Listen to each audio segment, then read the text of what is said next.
Hi అండి, అందరికీ నమస్కారం. Welcome to my YouTube channel Sahoji Krish. మనం డైలీ స్టోరీస్ చెప్పుకుంటున్నాం కదండి. ఈరోజు కూడా ఒక మంచి స్టోరీతో, ఒక డిఫరెంట్ స్టోరీతో నేను మీ ముందుకు వచ్చానండి. రోజు heart touching stories, moral stories, normal stories మీకు బోర్ కొట్టుంటాయని ఈరోజు క్రైమ్ స్టోరీతో వచ్చానండి. తప్పకుండా లాస్ట్ వరకు వినండి, చాలా ఇంట్రెస్టింగ్గా ఉంటుంది, చాలా బాగుంటుంది. స్టోరీ పేరు వచ్చేసరికి లిటిల్ డెవిల్ అండి. స్టోరీ పేరు రచించిన వారు తిరుమల శ్రీ గారండి. చాలా బాగుంటుంది, లాస్ట్ వరకు వినండి. మంచి సస్పెన్స్ ఉందండి ఈ స్టోరీలో, తప్పకుండా వినండి. ఇప్పుడు మనం స్టోరీలోకి వెళ్దాం. ఎందుకో హఠాత్తుగా మెలకువ వచ్చింది నాకు. నైట్ ల్యాంప్ వెలుగుతుంది. నా బెడ్ పక్క కాళ్ళ దగ్గర ఎవరో ఉన్నట్టు అనిపించింది. కన్నులు నులుముకొని చూశాను. ఓ చిన్న పాప, 5 ఏళ్ళు ఉండవచ్చును, తెల్లటి ఫ్రాక్లో ఉంది. ఉలికిపడి ఎవరది అని అడిగాను. జవాబు లేదు. రెప్ప వేయకుండా నన్నే చూస్తుంది. గోడవైపు తిరిగి స్విచ్ నొక్కడంతో గదిలో ట్యూబ్లైట్ వెలిగింది. వెనక్కు తిరిగేసరికి పాప అక్కడ లేదు. గతుక్కుమన్నాను. తలగడ పక్కన ఉన్న సెల్ ఫోన్ తీసి ఆన్ చేసి టైం చూశాను. అర్ధరాత్రి కావస్తుంది. నిద్రపోతున్న నన్ను ఎవరో తట్టి లేపినట్టు మెలకువ వచ్చింది. ఆ చిన్నారి ఎవరు? ఆ వేళప్పుడు గదిలోకి ఎలా వచ్చింది? అంతలోనే ఎలా అదృశ్యమైంది? అన్ని ప్రశ్నలే, జవాబులు దొరకడం లేదు.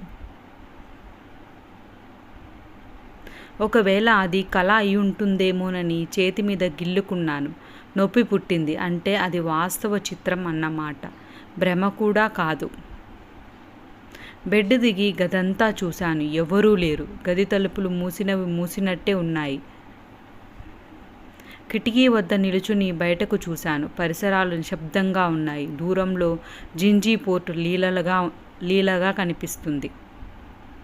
మళ్ళీ బెడ్ మీద వాలిపోయాను. ఎంత ప్రయత్నించినా నిద్ర పట్టడం లేదు. ఆ పసిపాప ఆకారమే కళ్ళ ఎదుట కనిపిస్తుంది. మూసి ఉన్న గదిలోకి ఆ పాప ఎలా వచ్చింది? ఎలా మాయమైంది? అసలు ఆ పాప ఎవరు? మనిషేనా? ఆ తలంపే ఉలికిపాటుకు గురిచేసింది నన్ను.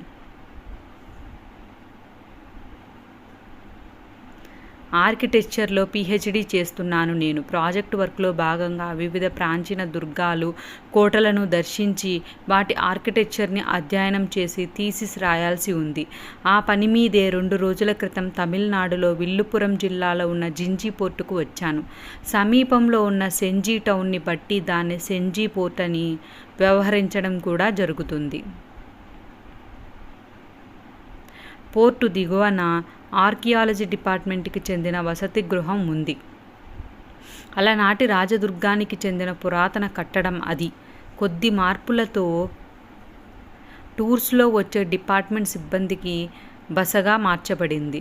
2 పోర్షన్స్ నివాసయోగ్యంగా ఉన్నాయి. ఒక్కో పోర్షన్లోనూ 2 గదులు, ఓ హాలు ఉన్నాయి. ఆ బిల్డింగ్ వెనుకనున్న గదిలో ఉండే ముసలి వాచ్మెన్ దాన్ని కనిపెట్టుకొని ఉంటాడు. అతని కుటుంబం గ్రామంలో ఉండడం వల్ల ఒంటరిగానే ఉంటున్నాడు.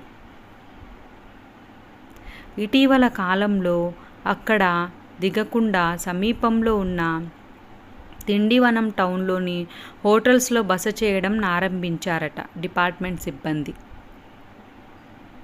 హైదరాబాదులో బయలుదేరినప్పుడే అక్కడ బస చేయడానికి ఆ డిపార్ట్మెంట్ నుంచి అనుమతి సంపాదించాను. కనీసం 2 వారాల పాటైనా అక్కడ ఉండవలసి వస్తుంది. వాచ్మెన్కి డబ్బులు ఇచ్చి 3 పూటలా వండి పెట్టేటట్టు ఏర్పాటు చేసుకున్నాను. ఉదయం లేచి కాలకృత్యాలు తీర్చుకుంటుంటే రాత్రి సంఘటన మదిలో మెదిలింది. నా మనసంతా ఆశ్చర్యంతో, రకరకాల ఆలోచనలతో నిండిపోయింది. గబగబా బ్రేక్ఫాస్ట్ ముగించి పోర్టుకు బయలుదేరాను. అక్కడ నేను అధ్యయనం చేయవలసినవి పలు అంశాలు ఉన్నాయి. అప్పటికే పర్యాటకుల సందడి మొదలైంది. మెట్లు, రాతి గుట్టలు అధిరోహించి కోటను చేరుకునేసరికి చాలా సమయమే పట్టింది. చాలా సమయం పట్టడమే కాక అలసట కూడా ఆవరించుకుంది. సాయంత్రం 5 గంటలు అయ్యేసరికి కోట ప్రాంతాన్ని ఖాళీ చేయవలసి ఉంటుంది. పరిసరాలను పర్యవేక్షిస్తూ, పర్యాటకులతో సంభాషిస్తూ పైకి ఎక్కసాగాను నేను. జింజీ పోర్ట్ అద్భుతమైన పురాతన రాజదుర్గం. 9వ శతాబ్దంలో చోళరాజుల కాలంలో నిర్మించబడ్డ ఓ చిరు దుర్గాన్ని 13వ శతాబ్దిలో కురుంబార్ మోడిపై చేయడము, అనంతరం 15, 16 శతాబ్దాల్లో జింజీ నాయక్ దాన్ని విస్తరింపచేయడము జరిగాయి. 3 పెద్ద గుట్టలపైన 11 చదరపు కిలోమీటర్ల విస్తీర్ణంలో ఉన్న ఆ కోటను బ్రిటిష్ వారు ట్రాయ్ ఆఫ్ ద ఈస్ట్ అని పిలిచేవారు. ఆ హెరిటేజ్ పోర్టు ప్రస్తుతం వాతావరణపు ఆటుపోట్లకు గురై పాలకుల నిర్లక్ష్యానికి నిదర్శనంగా శిథిలావస్థలో రాతి గుట్టల నడుమ రెక్కలు తెగిపడ్డ పక్షిలా మిగిలి ఉంది. కోట భవంతులు పూర్వ వైభవాన్ని కోల్పోయినా చూడ చక్కగా ఉన్నాయి. గ్రానైట్ స్టోన్ల కలయిక అవి. వాటి ఆర్కిటెక్చర్ బ్యూటీ ఆకట్టుకుంటూ విస్మయానికి గురి చేస్తుంది. సాయంత్రం వరకు ఆ శిథిలాలలో తిరగాడుతూ అవసరమైన నోట్స్ రాసుకుంటూ వీడియో ఫోటోలు తీస్తూ గడిపేశాను. బసకు చేరుకుని ఫ్రెషప్ అయి వాచ్మెన్ తాత ఇచ్చిన టీ తాగుతుంటే గత రాత్రి అనుభవాన్ని అతనితో పంచుకుందామా అనిపించింది. అంతలోనే మనసు మార్చుకున్నాను, నవ్విపోతాడేమోనని. ఆ రాత్రి మెలకువగా ఉంది. ఆ పాప మళ్ళీ వస్తుందేమో చూడాలనుకున్నాను. కానీ రోజంతా అలసి సొలసి ఉండటంతో మంచం ఎక్కగానే గాఢంగా నిద్ర పట్టేసింది. ఆ రాత్రి పాప వచ్చిందో లేదో తెలియదు, కానీ నాకు మాత్రం అసలు మెలకువే రాలేదు. అయితే ఆ మర్నాటి రాత్రి మళ్ళీ మెలకువ వచ్చేసింది. ఎవరో కాళ్ళు పట్టుకొని కుదుపుతున్నట్లయి కళ్ళు తెరిచాను. అదే పాప తెల్లటి ఫ్రాక్లో కాళ్ళ దగ్గర నన్నే చూస్తుంది. అయితే నేను ట్యూబ్లైట్ వెలిగించేసరికి అదృశ్యమైపోయింది. మూసి ఉన్న గదిలోకి ఆ చిన్నారి ఎలా వస్తుంది, ఎలా మాయమైపోతుంది? నాలో అయోమయం అధికమయ్యింది. మర్నాడు అదే అనుభవం.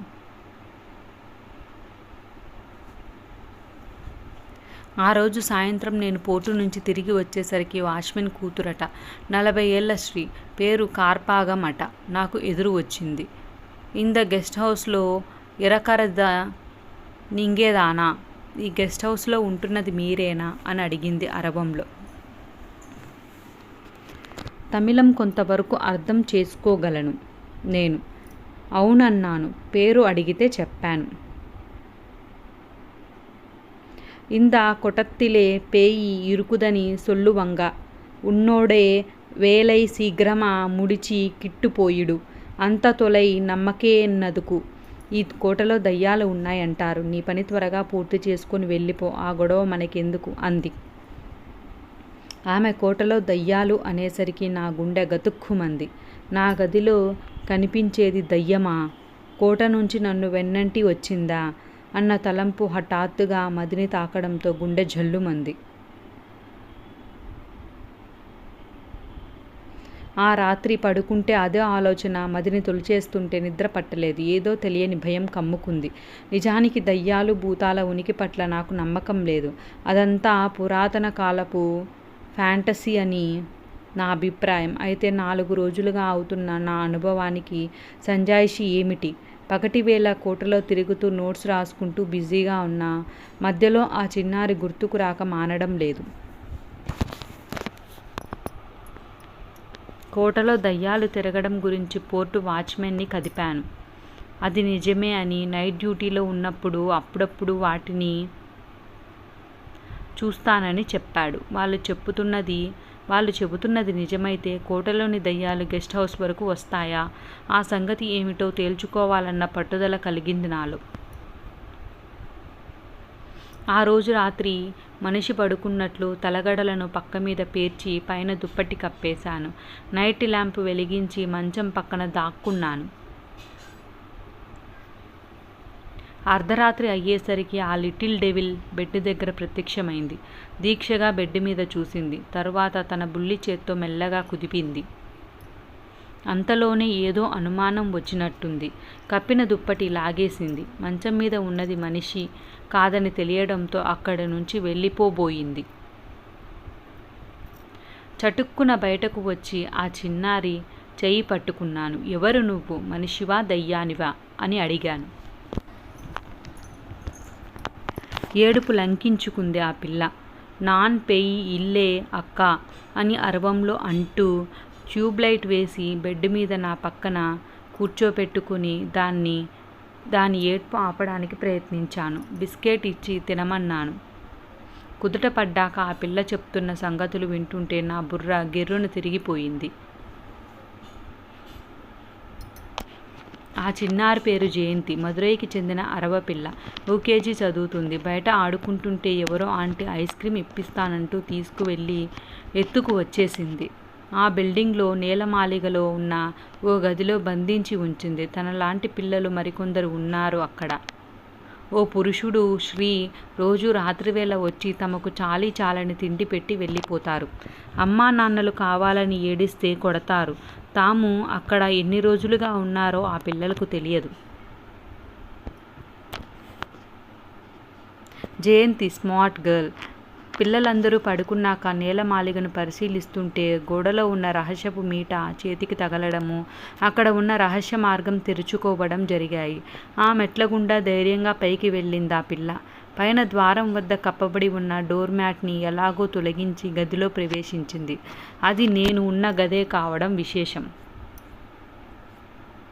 నిద్రిస్తున్న నా వద్దకు వచ్చి నన్ను లేపాలని, బూచోళ్ళ గురించి చెప్పాలని అనుకునేది. కానీ నేను కూడా వాళ్ళ మనిషినేమోనన్న భయంతో పారిపోతుంది.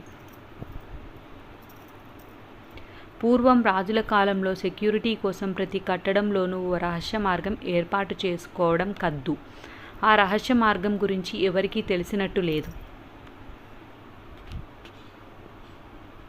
నన్ను నా పోర్షన్లోని యాంటీ రూమ్కి తీసుకువెళ్ళింది జయంతి. ఆ గదిలో ఓ పెద్ద పాత చెక్క బీరువా ఉంది.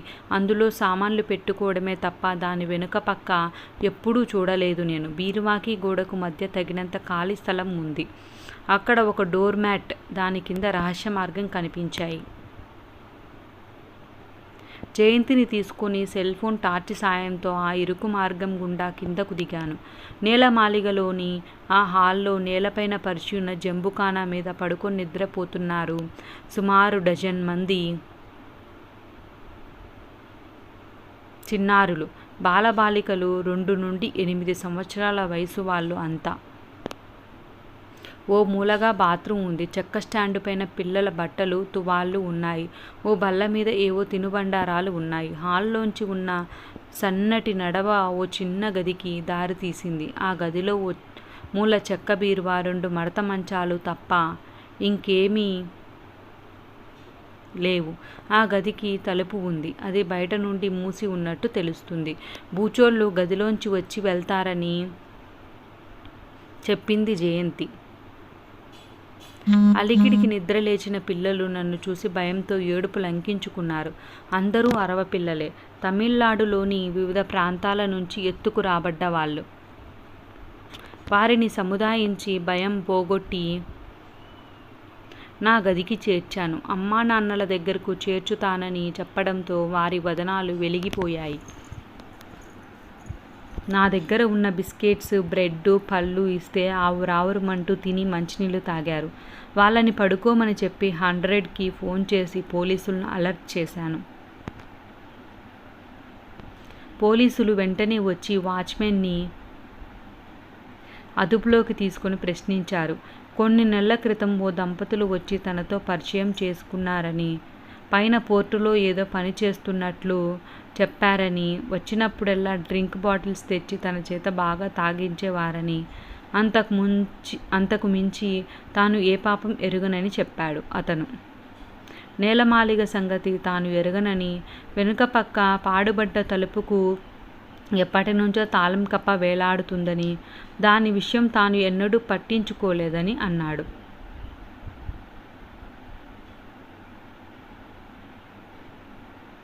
పిల్లల్ని నా గదిలోనే ఉంచి టాస్క్ ఫోర్స్ సిబ్బంది కిడ్నాపర్స్ కోసం నేలమాళిగలలో రోజంతా మాటు వేశారు. రాత్రి 8 గంటల ప్రాంతంలో వచ్చి తాళం తెరిచి లోపల ప్రవేశించిన దంపతులను పట్టుకున్నారు. 40లలో ఉంటారు. 2 భార్యాభర్తలేనని తెలిపారు. మొదట తమకేమీ తెలియదంటూ బుకాయించిన పోలీసులు తమదైన శైలిలో ఇంట్రాగేట్ చేయడంతో నిజం కక్కక తప్పలేదు. వాళ్ళు అంతర్రాష్ట్ర కిడ్నాపర్స్ గ్యాంగ్కి అనుబంధంగా పనిచేస్తున్న తమిళనాడుకు చెందిన గ్యాంగ్ సభ్యులు వాళ్ళు. చిన్నపిల్లలను రాష్ట్రంలోని వివిధ ప్రాంతాల నుంచి ఎత్తుకు వచ్చి పోలీసుల గాలింపు సద్దుమణిగే వరకు అక్కడ దాచి ఉంచుతారు. ఆ తరువాత ఒక్కొక్కరిగా వారిని అక్కడి నుంచి తరలించి అంతర్రాష్ట్ర ముఠాకి అప్పగిస్తారు. ఆ దంపతులు ఇచ్చిన సమాచారంతో పోలీసులు ఆ చిన్నారులను వారి వారి తల్లిదండ్రులకు అప్పగించడం, ఇతర ముఠా సభ్యులను అంతర్రాష్ట్ర ముఠాకి చెందిన కొందరిని అరెస్ట్ చేయడం జరిగిపోయాయి. చిన్నారి జయంతి ధైర్య సాహసాలను మెచ్చుకొని ప్రభుత్వం ఆమె పేరును బ్రేవరీ అవార్డుకి కేంద్రానికి సిఫారసు చేసింది. పెద్దయ్యాక నువ్వు ఏమవుతావమ్మా అని అడిగితే పోలీస్ని అవుతానని జయంతి తడుముకోకుండా జవాబు ఇచ్చింది. దాంతో ప్రభుత్వపు ఖర్చుతో ఆ చిన్నారిని చదివించి పోలీస్ ఆఫీసర్ని చేస్తామంటూ హోమ్ మినిస్టర్ ప్రకటించారు. డాక్టరేట్ని పొందటం కంటే ఎక్కువ ఆనందం కలిగింది నాకు. She is really a little devil అనుకున్నాను మురిపెంగా జయంతిని తలుచుకుంటూ.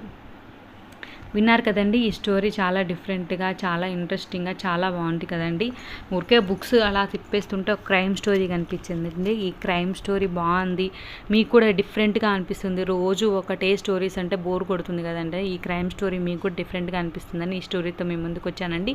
మీరు ఈ స్టోరీ కింద బాగా చూసి బాగుంది అని అనిపిస్తే ఇంకా మంచి మంచి స్టోరీస్తో నేను మీ ముందుకు వస్తానండి. మీరు చూసేదాన్ని బట్టి నేను ఇంకా క్రైమ్ స్టోరీస్ మీకు ఇష్టపడుతున్నారు అని అంటే ఇంకా మంచి క్రైమ్ స్టోరీస్ తోటి కూడా నేను మీ ముందుకు వస్తానండి. ఏదైనా సరే మీకోసమే అండి. మీరు ఎంత బాగా చూస్తే నేను అంత మంచి మంచి స్టోరీస్ తోటి నేను మీ ముందుకు వస్తానండి. మీ స్టోరీ ఎలా ఉందో తప్పకుండా కామెంట్ చేయండి. ఈ స్టోరీ నచ్చినట్లయితే తప్పకుండా లైక్ చేయండి, షేర్ చేయండి, సబ్స్క్రైబ్ చేయండి. ఇప్పటివరకు సబ్స్క్రైబ్ చేసుకుని వాళ్ళు ఎవరైనా ఉంటే తప్పకుండా సబ్స్క్రైబ్ చేసుకోండి. ఇంకా మంచి మంచి స్టోరీస్ తోటి నేను మీ ముందుకు వస్తానండి. Thank you.